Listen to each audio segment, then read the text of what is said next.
because yeah, this vessel we're going to see here in a little while is currently the largest size ship we can accommodate in our port, but they want to get even larger.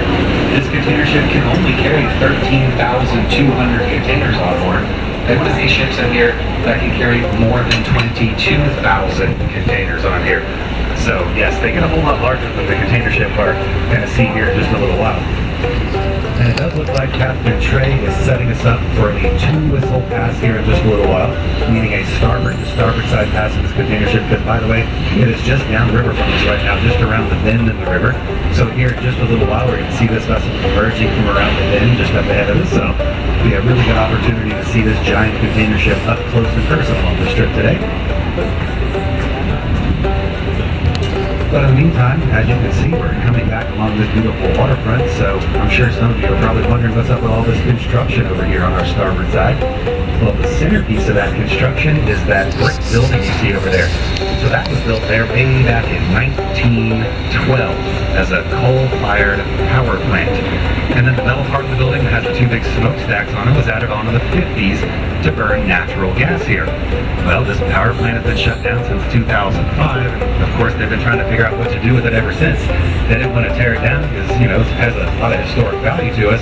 So of course a company came in here and said, hey, why don't we turn this into the JW Marriott Hotel?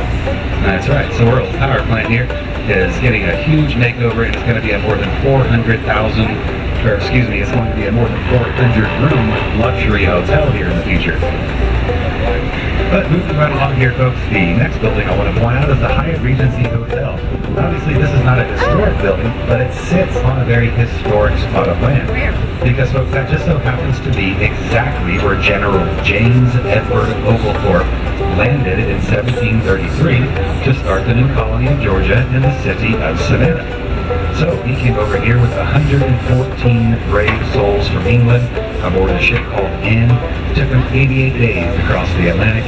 When they finally arrived right here, they were greeted by the chief of the Yamacraw natives. His name was Chief Tomachichi. Tomachichi and Oglethorpe became pretty good friends. Tomachichi showed him how to grow crops that flourished in the area, how to harvest the local seafood, so it did turn out to be a good relationship they had here for quite some time. But folks, lately it's behooves me to really get into Oglethorpe's life a little bit more here, because he was a really fascinating character in history, and if it wasn't for this man, this city and this colony would never have existed like you see it here in the first place. So it's definitely worth kind of delving into Oglethorpe a little bit.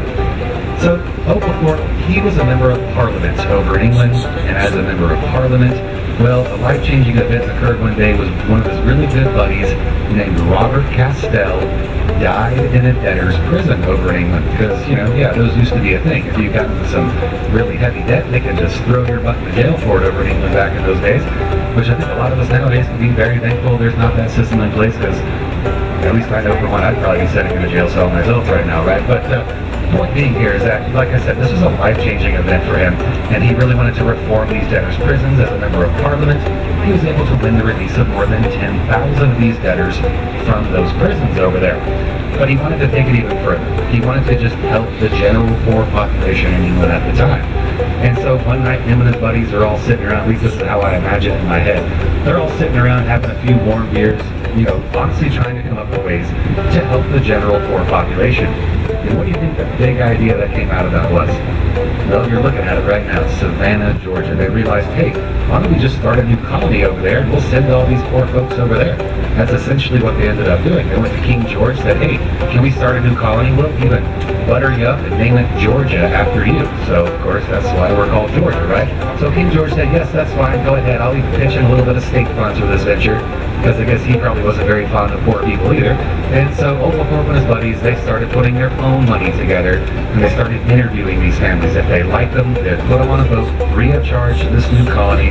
They gave them plots of land to farm on, a year's worth of provisions to start with, you know, just generally trying to help these people become more productive members of English society.